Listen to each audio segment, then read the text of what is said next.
"You're an idiot!" screamed Victoria, her voice cutting through the ballroom's murmur like a blade. "Look what you've done to my dress!" Grace looked down, cheeks flushed and hands trembling. She hadn't done anything, merely passed by with the tray. And before anyone could stop her, Victoria ripped off her blouse with a violent tug. The echo of the scream and the tearing exploded like thunder, silencing the orchestra. Crystal glasses trembled in hands. Mobile phones rose. The air grew thick. What Victoria didn't know was that someone important had seen her and was about to act. Grace stood exposed before hundreds of high society guests, her torso covered only by a simple white cotton bra. Her arms crossed immediately over her chest, but it was too late. Camera flashes blinded her like interrogation spotlights. "There you have it," roared Victoria, breathing as if she'd just run a marathon. "Now we're equal. You ruined my dress, I ruined yours." The silence that followed was deathly.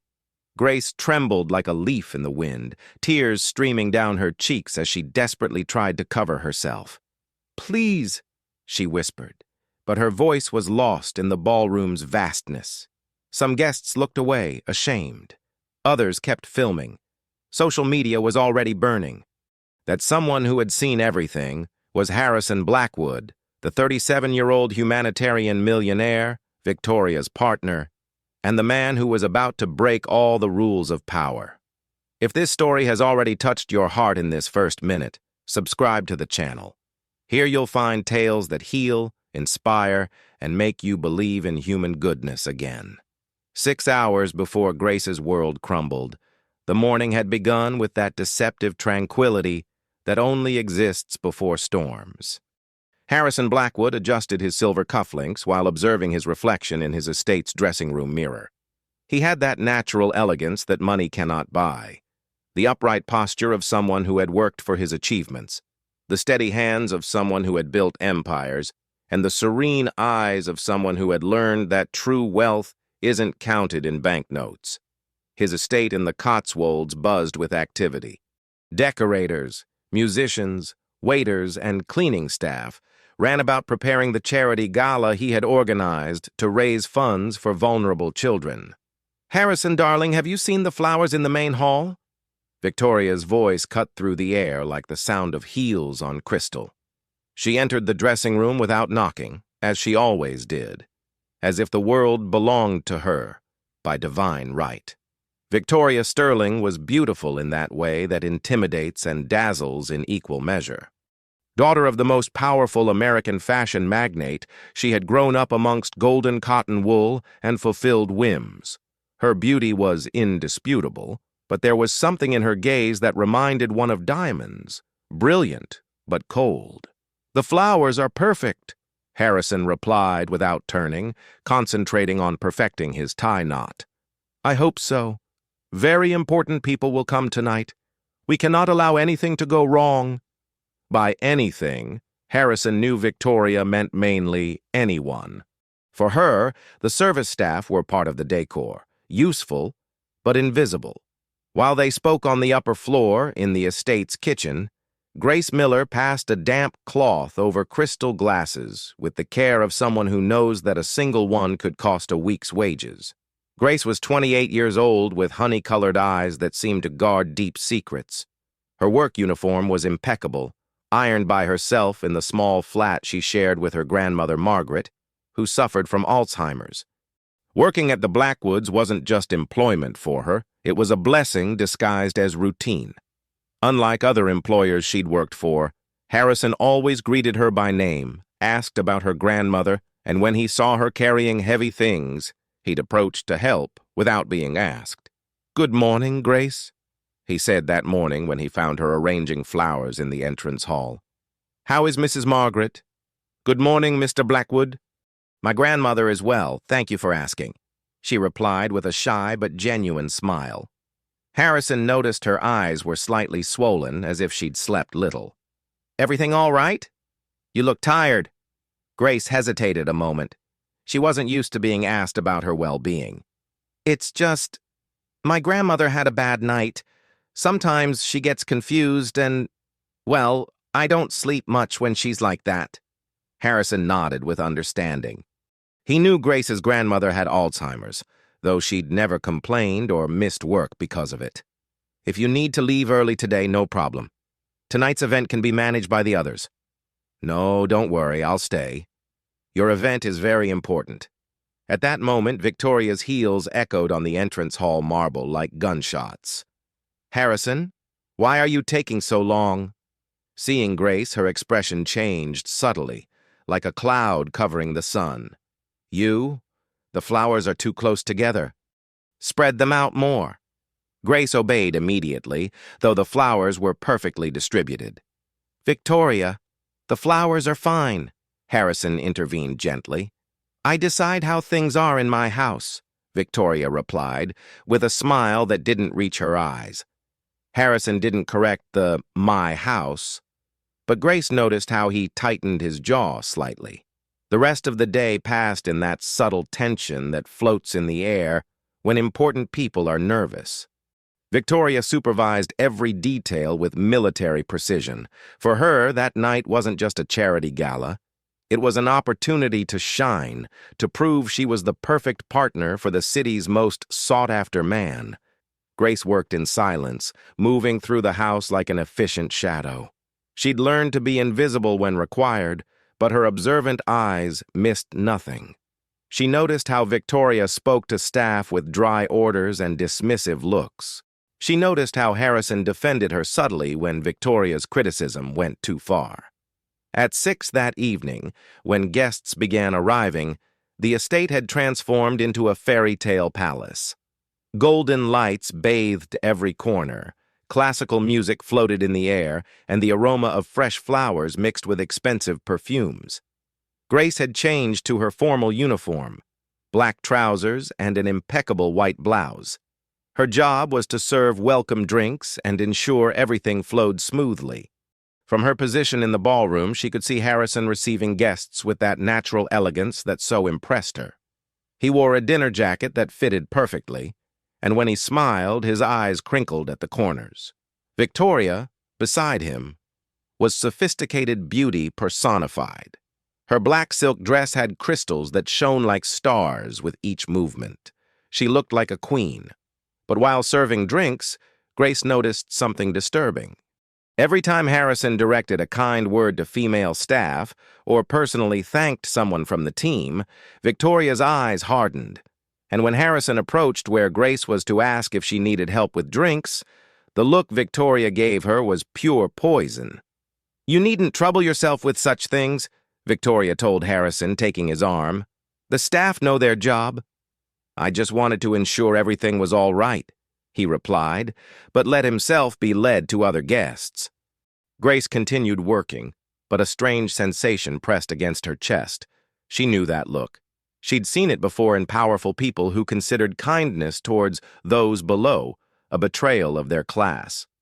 Hours passed between elegant conversations, emotional toasts, and perfect smiles. Harrison gave a beautiful speech about helping the most vulnerable, and guests applauded enthusiastically while signing generous checks. But as night progressed, Grace could feel Victoria's eyes following her like a predator. Every movement she made, every drink she served, every smile she exchanged with guests seemed to irritate Victoria more.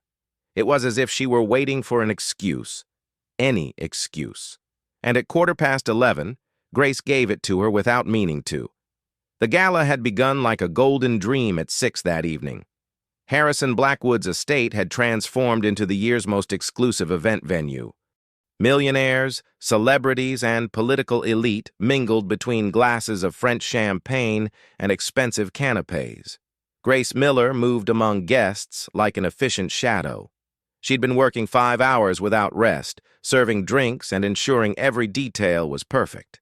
But the tension that had begun that morning with Victoria's subtle comments had intensified during the gala like an approaching storm. For the first time in years, Grace felt seen. Harrison Blackwood, the host, had greeted her by name, asked about her grandmother, shown a gentleness she didn't know in her world of indifferent employers, But someone else had noticed that attention from the first moment. Victoria Sterling, whose discomfort had begun that morning seeing Harrison's respectful glances at Grace, now watched every interaction with hawk eyes.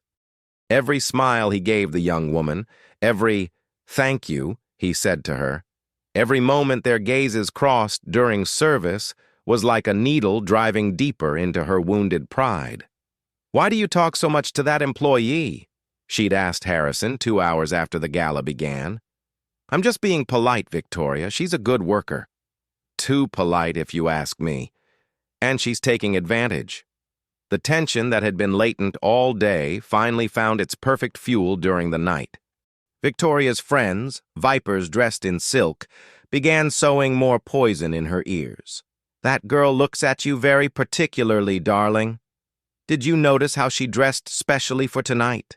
That blouse looks very new. Be careful, Victoria. Those women know exactly how to catch our men's attention." By 11 o'clock, Victoria was on the edge of emotional abyss. Her perfect world, built on privileges and adoration, seemed to wobble every time she saw Harrison being gentle with the employee. The jealousy that had germinated that morning had become a poisonous obsession. And then came the fateful moment. Grace was carrying a tray of red wine glasses, moving carefully between guest groups. She didn't see the small step near the main table. Her foot caught for barely a second. The tray wobbled. A single glass slipped. 3 drops of wine fell onto Victoria's black silk dress. Only 3 drops, invisible to any normal eye. But for Victoria, who had been waiting hours for an excuse, they were like leaders of public humiliation. And then she exploded. Everything she'd been accumulating all day, the jealousy that began that morning, the insecurity, the rage at seeing her territory threatened, became a blind fury that transformed her into something unrecognizable. The elegant, sophisticated Victoria disappeared. In her place remained something primitive and cruel. "You're an idiot!" she roared, and the ballroom froze. The next 30 seconds would change 3 lives forever. You know the rest.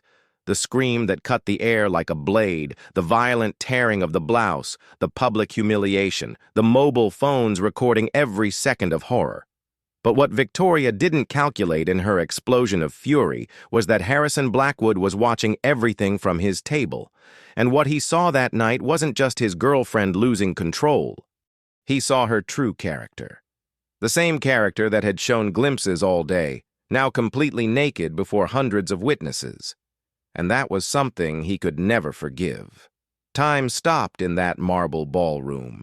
Harrison Blackwood remained standing, with all the elegance of high society watching him in absolute silence.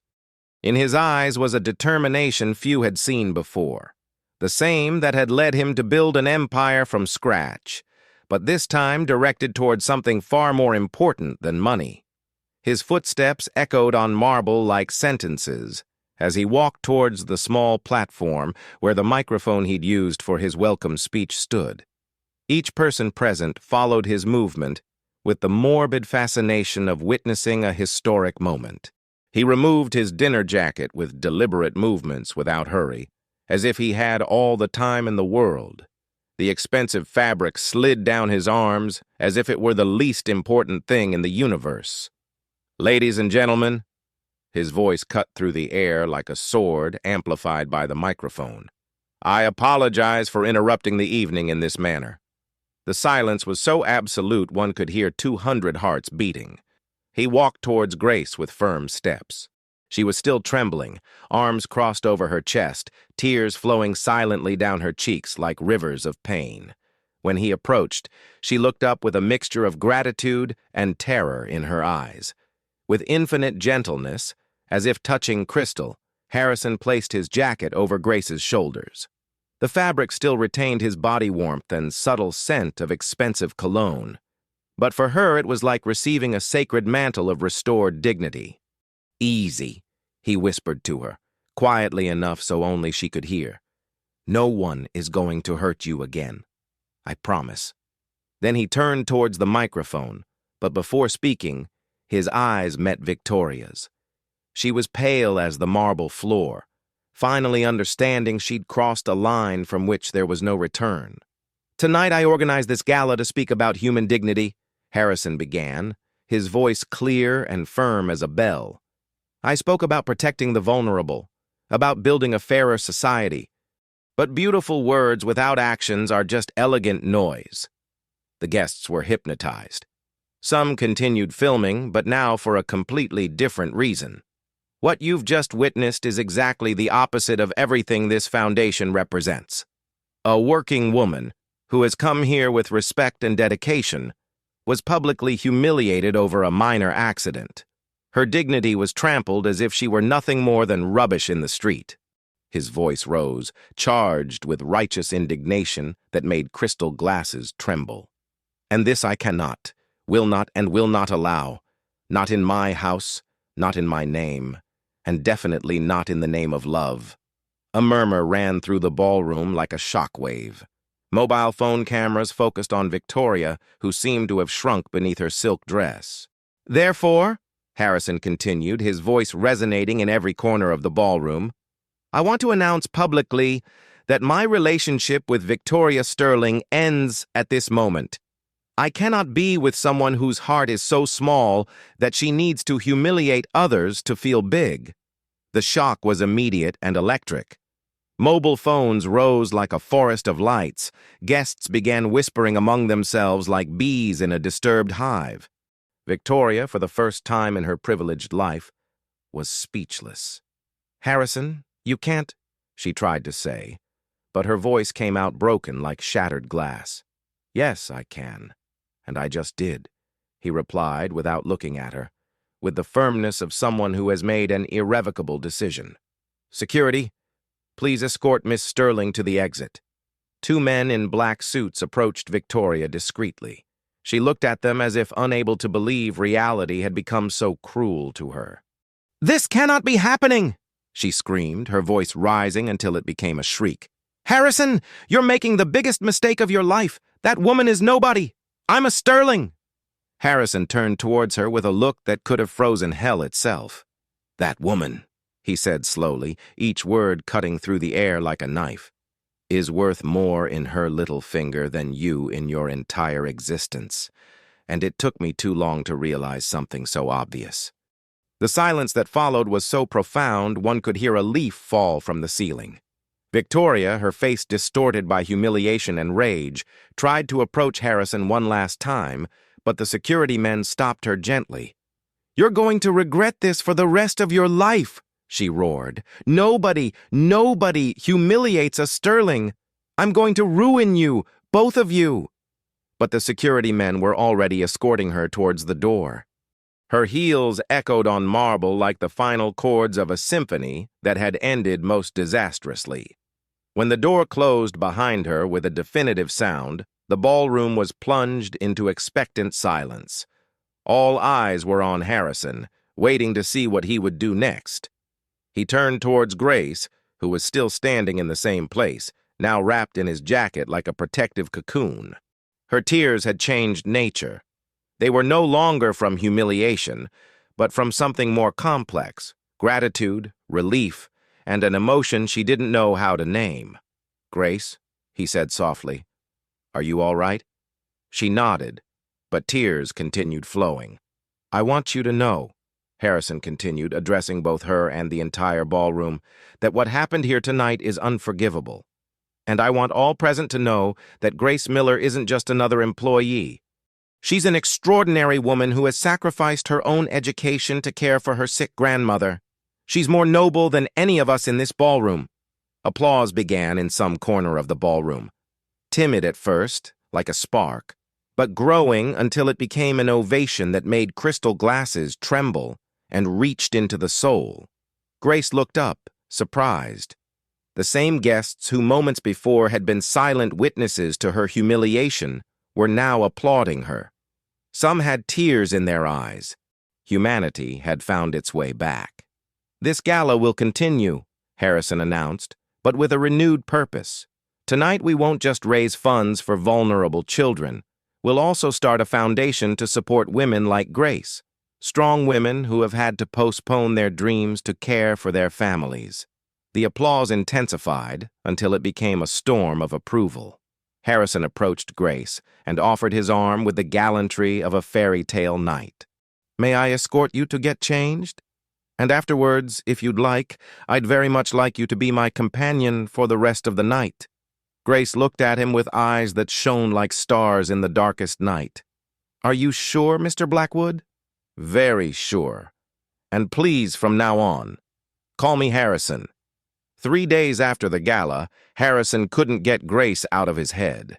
Not only because of what had happened that night, but because of something deeper he'd seen in her eyes when he placed the jacket over her shoulders.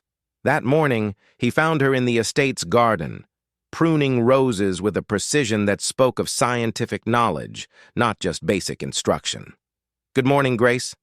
She startled slightly and turned towards him. There was something different in her posture, less hunched, as if the gala night had broken something more than a blouse. "Good morning, Mr. Sorry, Harrison. May I ask you a personal question?" Grace left the pruning shears on the stone bench and removed her gardening gloves. "Of course. The other night, when I spoke about you having sacrificed your education, that wasn't just an assumption, was it?" Grace's honey-colored eyes filled with ancient sadness, like books that have lost important pages. "No, it wasn't an assumption." They sat together on the stone bench under a centuries-old tree's shade. For the first time since he'd known her, Harrison saw her completely relax. "I studied biology at Oxford," Grace began, her voice soft as wind through leaves. "It was my final year. My thesis was on indigenous medicinal plants. I had an academic excellence scholarship and—" Her voice broke slightly. "I had dreams." Harrison waited patiently, giving her space to reconstruct painful memories.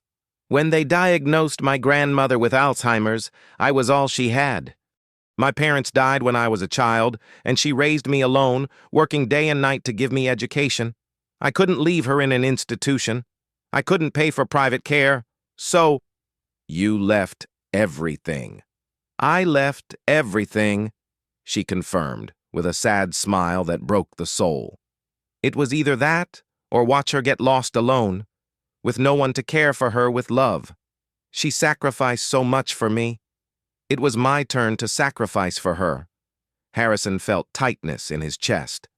He'd known many wealthy people who spoke of sacrifice, but he'd never known anyone who had actually sacrificed everything for pure love. "And the plants?" he asked, pointing to the perfectly tended garden surrounding them. Grace blushed slightly, as if discovered in a secret. "I could never stop studying them. I read everything I can in my free time. The internet is an infinite library when you know where to look. This garden— Well, I've been experimenting with some techniques I learned at university." Harrison looked around with new eyes. The garden wasn't just beautiful, it was a perfectly balanced ecosystem where each plant had its place and purpose, like a green symphony conducted by a brilliant mind. "Grace, would you like to finish your degree?" Her eyes lit up for a moment, like stars appearing in the night sky, but then dimmed. "It's impossible. My grandmother needs constant care, and I need to work to survive. Besides, I've already lost too many credits. I'd have to start almost from scratch. What if there were a way to do both?" Grace looked at him with curiosity, as if he'd just spoken in a foreign language. "What do you mean?" Harrison stood from the bench, with that expression he had when an idea occurred that could change the world. "I have a proposal for you. But first, I want you to come with me to see something." An hour later, they were in Harrison's Range Rover, heading towards the Cotswolds countryside. The car stopped before an enormous estate, with modern constructions that integrated harmoniously with the natural landscape. A discreet sign read, "Sustainable Development Research Center, Blackwood Foundation." "Harrison, this is—" "My dream," he finished, eyes shining with emotion. "A place where science and conservation work together to create a better future. Laboratories, greenhouses, research programs, community education, everything functioning like a living organism." They entered the complex, and Grace was breathless. The greenhouses were crystal cathedrals filled with plants from around the world. The laboratories had state-of-the-art equipment that gleamed like scientific jewels. It's incredible, Grace whispered, delicately touching a molecular analysis machine. It's like a dream come true, and I want you to be part of it. She turned towards him, confused as if she'd just awakened from a dream. I don't understand. I need a director of biodiversity research, someone who understands not only science but the importance of preserving traditional knowledge about medicinal plants. Someone who can lead a team but who can also get their hands dirty in the field. Grace's eyes filled with tears that shone like diamonds. Harrison, I don't have the degree. You'll have the degree. The foundation will pay for you to finish your studies with online classes and flexible schedules. And your grandmother, well, the center has housing for staff. There's a beautiful house with a garden where you could both live, and we have a geriatric care program specializing in Alzheimer's. Grace covered her face with her hands, overwhelmed by the magnitude of what she was hearing. I can't accept this. It's too much. I'm nothing more than... You're exactly what this place needs, Harrison interrupted gently. Not just for your knowledge, but for your heart. I've seen how you care for each plant in my garden, as if it were a living being. I've seen how you sacrificed your dreams for love. That's the kind of person who can change the world. In one of the greenhouses, she stopped before a section of indigenous medicinal plants. These are exactly the species I was studying in my thesis, she murmured with reverence. How did you know these were important? I hired an ethnobotanist to select native species with greatest medicinal potential. But I need someone who can continue that research. Someone who understands both modern science and traditional wisdom. For the first time since he'd known her, Harrison saw Grace as she really was. Not a humble employee, but a brilliant scientist who had been forced by circumstances to hide her light beneath a work uniform. There's something else, he said. The night of the gala, when you defended your dignity with silence and grace under the most terrible pressure, that taught me something about character that no university degree can give. Grace turned towards him, and for the first time, Harrison saw her looking at him not as a grateful employee, but as an equal. Why are you doing this for me? The question floated between them like a feather in the wind. Harrison realized the time had come to be completely honest. Because in the last 5 years, surrounded by all the elegance and sophistication money can buy, I'd forgotten what really matters, and you reminded me. He moved a step closer, with the aroma of flowers filling the space between them. Because when I saw you in that ballroom, humiliated but not broken, dignified even in vulnerability, I saw what I'd been searching for without knowing it. Authenticity, real courage, beauty that comes from within. Grace felt the air thicken between them like golden honey. And because, he continued, his voice dropping to a whisper, since I put my jacket over your shoulders, I haven't been able to stop thinking about how right it felt to protect you, and how much I'd like to keep doing so if you'd let me. Grace's eyes shone with tears that this time weren't from sadness, but from reborn hope. Are you saying what I think you're saying? I'm saying I fell in love with the bravest woman I've ever known. And if she'd give me a chance, I'd like to know her not as employer and employee, but as man and woman, as equals. The first kiss happened among orchids and ferns, under golden light filtering through greenhouse glass. It was soft, tentative, full of whispered promises and dreams that had just been reborn. When they separated, Grace had rosy cheeks and a smile that could have illuminated the entire research center. I accept the job, she whispered, and I accept the chance. But as they embraced among plants that would soon be under her care, neither knew that Victoria Sterling had been very busy during those 3 days, and her revenge was about to begin with the fury of 1,000 storms. The country's most watched television program began that morning with an image that made millions of people stop mid-breakfast. Victoria Sterling, impeccably made up and dressed in white like an innocent victim, sat opposite the nation's most ruthless presenter, Sarah Thompson. "Good morning, Britain," Sarah said with that shark smile that had destroyed so many celebrities. "Today we have Victoria Sterling exclusively, heiress to the fashion empire, to talk about the scandal that shook high society a week ago." The gala video had been circulating on social media for days, like an unstoppable virus, but until now, no one had heard Victoria's version. "Sarah, thank you for giving me this space to tell the truth," Victoria said, with a voice that trembled calculatedly. "What happened that night was terrible, but not for the reasons people think." Edited images from the video appeared on screen, showing only the moment Grace spilled wine, but cleverly cutting before Victoria's violent reaction. "Tell us what really happened," Sarah encouraged. "That woman, Grace Miller, had been flirting with my boyfriend for weeks," Victoria lied with practiced fluency. "I noticed, but Harrison is a good man, too noble to see manipulation."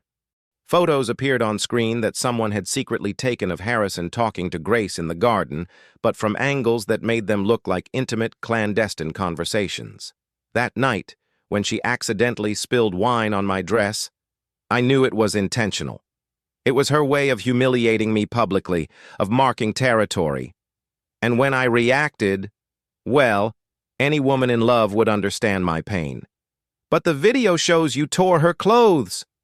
"It was a moment of temporary madness," Victoria admitted, letting a perfectly timed tear fall. "I'd just discovered the man I loved was being emotionally unfaithful with the domestic help. Any woman would have lost control." Social media began dividing like a digital battlefield. The hashtags Team Victoria and Team Grace started trending worldwide, with millions taking sides without knowing the full story. But Victoria didn't stop there. During the following days, revelations appeared on all the country's gossip programs. Photos of Grace taken without her knowledge while working, with sensationalist headlines like "The Fortune Hunting Servant" and "The Ambitious Employee's Manual." Supposed testimonies from other estate employees leaked, generously paid by Victoria, who spoke of how Grace made advances to Harrison and dressed provocatively to attract his attention. They even got a fake body language expert to analyze the gala video, pointing out how Grace had clearly planned the incident to gain sympathy. The smear campaign was brutal, systematic, and merciless as a media war machine. Grace, who had just begun working at the research center and dreaming of a different future, found herself besieged by reporters.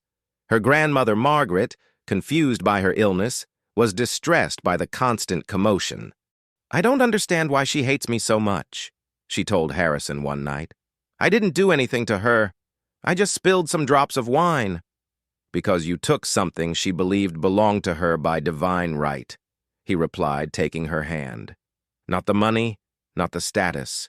You took away her illusion that she could be cruel without consequences." Harrison had remained silent during the first week of attacks, following his lawyer's advice not to feed the media circus. But when he saw Grace crying after reading poisonous comments on social media, he knew silence was no longer an option. He called a press conference that would change everything. The room was full of journalists hungry for explosive statements. Harrison entered alone, wearing a simple gray suit. "Good morning. I've remained silent for a week while watching a systematic campaign of lies and defamation against an extraordinary woman. Today that ends." He placed a thick folder on the podium with the dry sound of irrefutable evidence. "Here I have receipts for payments Miss Sterling has made to journalists, supposed witnesses, and social media companies to amplify defamatory content. Everything perfectly documented by private investigators." A murmur of surprise ran through the room. "I also have recordings of telephone calls where she coordinates this smear campaign, including specific instructions on how to edit videos and create false narratives. All obtained legally." Victoria, watching the broadcast from her flat, paled like a ghost. "But more important than proving the lies," Harrison continued, his voice charging with emotion, "is speaking the truth. Images appeared on the screen behind him of the research center, of Grace working in laboratories with passion, of her incomplete university thesis. Grace Miller isn't a fortune hunter. She's a brilliant scientist who sacrificed her career to care for her sick grandmother. She's a woman who worked 18 hours a day without complaining. She's someone who, when publicly humiliated in the cruelest way, responded with dignity. His voice became more personal, more vulnerable. And yes, I fell in love with her. Not because she manipulated me, but because in a world full of masks and pretensions, she's authentic. Because when everyone else sees me as a bank account with legs, she sees me as a person. The camera flashes were blinding, but Harrison continued. Therefore, I want to officially announce that Grace Miller is the new director of the Sustainable Development Research Center of the Blackwood Foundation. I also want to announce that we're initiating defamation lawsuits against Victoria Sterling and all media outlets that have participated in this campaign of lies. The conference ended with a revelation no one expected. Finally, I want you to know that I've asked Grace to marry me, and to my eternal fortune, she said yes. The room exploded in shouted questions and blinding flashes, but Harrison had already left, leaving behind a silence full of consequences. On social media, public opinion changed in hours like a changing tide. Apology videos and retractions appeared by the dozens. Journalists who had participated in the smear campaign began distancing themselves from Victoria as if she were radioactive. But the final blow came when Victoria's father, fashion magnate Robert Sterling, summoned her to his office with hurricane fury. "What the hell were you thinking?" he shouted, throwing newspapers onto his marble desk. "You've ruined the family name. I have clients canceling contracts by association with you. Dad, you just destroyed everything we've built over 3 generations. The image of irresponsibility and cruelty you've created is affecting all our international business."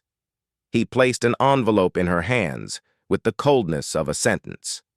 "Your trust fund is suspended indefinitely until you prove you can behave like a responsible adult. Your flat, your car, your credit cards, your allowance, everything canceled until further notice." Victoria was shocked, as if she'd just received a slap. "You can't do that. I'm your daughter. I can, and I'm doing it.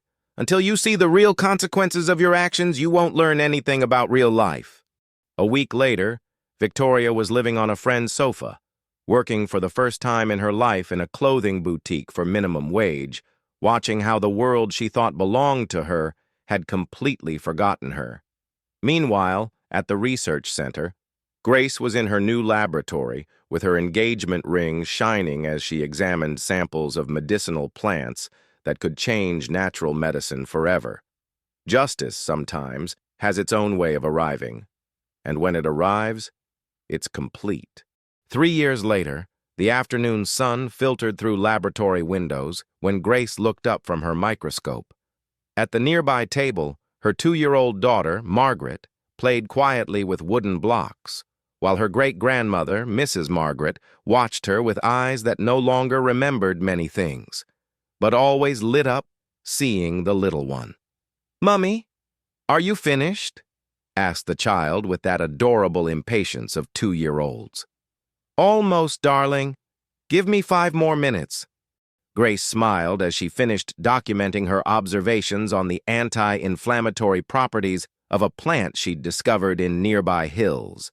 Her work had resulted in 3 patents for natural medicines and had put the research center on the international scientific map. Her doctoral thesis, finally completed, had won international awards. The girl who once cleaned floors now had a doctorate in ethnobotany and directed a team of 20 researchers. The laboratory door opened softly and Harrison entered, loosening his tie after a day of meetings. "How are the most beautiful women in the world?" Margaret ran towards him with open arms, as if he were a superhero.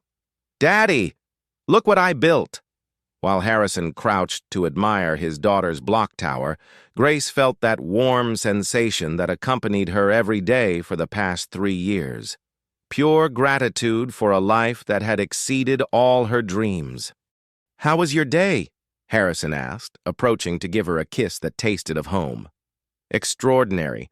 I think we've found the perfect combination for the new natural painkiller. If clinical trials go well, we could help thousands of people with chronic pain. And yours, how was it? Interesting. I received a call from Victoria. Grace raised her eyebrows, surprised. In 3 years, they'd heard nothing direct from her. What did she want? To apologize. Apparently, she's working as coordinator of a refuge for abused women. She says she's changed, that she wants to make peace with you, that she understood what really matters in life. Grace reflected for a moment, distractedly touching her wedding ring. What do you think? I think people can change when life teaches them the right lessons. And I think if you want to hear her, I support you completely, as always. It was one of the things Grace loved most about Harrison, his ability to see growth in people without being naive about past wounds. Perhaps in the future, Grace decided, when I'm ready, when I know I can forgive without forgetting. That night, after putting Margaret to bed and ensuring Mrs. Margaret was comfortable in her specially adapted room, Grace and Harrison went for a walk through the center's gardens. The place had become something magical during these years. Softly lit paths connected the different buildings, where researchers from around the world worked on projects that could change humanity's future. The greenhouses glowed like green jewels in the darkness. Do you ever imagine what your life would have been like if nothing had happened that night? Harrison asked. Grace took his hand, intertwining their fingers as they did every night. Sometimes. But then I realize everything, even the bad, even the painful, brought us here. And I wouldn't change a single day if it meant not having you, not having Margaret, not having this work I love, not having this life we built together. They stopped before the main building, where a marble plaque shone under the lights like a fulfilled promise. Sustainable Development Research Center, Blackwood Foundation. Here, no one is invisible. That phrase is still my favorite, Grace murmured. Mine too, because it reminds me why we started all this. And because it reminds me that true love makes visible what the world prefers to ignore. They stood there embraced, watching the lights of laboratories where other dreamers worked late, where other scientists pursued answers that could save lives, where hope transformed into reality every day. Harrison, Grace said softly, thank you. For what? For seeing me when I was invisible. For defending me when I couldn't defend myself. For believing in me before I believed in myself again. For teaching me that true love doesn't humiliate, but elevates. He kissed her softly with all the tenderness of 3 years of true love that had grown each day. Thank you for teaching me what it really means to love someone, not for what they have, but for who they are. For showing me that true elegance comes from the heart, not from money. The next day, Grace would receive a call from Harvard University inviting her to give a lecture on her discoveries. Her research on indigenous medicinal plants was revolutionizing natural pharmacology worldwide. Margaret would take her first steps running through the center's corridors, growing surrounded by science, love, and the certainty that she could be anything she dreamed. Mrs. Margaret would have one of her lucid days and tell her great-granddaughter stories of when Grace was small and already talked to plants as if they were her best friends. And Harrison would receive an international award for his philanthropic work. But what would move him most would be seeing Grace's name as co-author on the certificate, as his equal in everything. But that night, they simply walked home hand in hand, with the quiet knowledge that sometimes the best stories are born from the worst moments. And that true wealth isn't measured in money, but in the ability to see dignity in every person, to defend what's right when it's difficult, and to build true love on the foundation of mutual respect. Somewhere in the city, Victoria Sterling was closing the refuge where she worked after another difficult but purposeful day. She'd learned, by force and through pain, that real power comes from serving others, not humiliating them. Her fall had been her salvation, though it had taken years to understand. And at the research center, lights continued shining all night because dreams don't sleep, and science never rests when it can change the world. The story had ended, but the life they'd built together was just beginning. This story reminds us that each of us has the power to choose. We can be like Victoria at the beginning, using our power to humiliate, or we can be like Harrison, using it to elevate others. We can be like Grace, maintaining our dignity even in the darkest moments, or we can surrender to the world's cruelty. The difference between a meaningful life and an empty one isn't in how much we have, but in how we treat those who have less. It's not in the power we accumulate, but in how we use that power to make the world a better place. True love doesn't humiliate, but elevates. It doesn't seek to control, but to liberate. It doesn't divide, but unites. If this story touched your heart, share it. Because in a world that sometimes seems to have forgotten kindness, we need to remember that acts of love and justice still have the power to change everything. Because everyone deserves to be seen, respected, and loved for who they really are. And you, what will you choose to be today? Will you be invisible to those who need to be seen, or will you be the voice that defends those who cannot defend themselves? Subscribe for more stories that restore faith in humanity, because we all need to believe that, in the end, love always wins.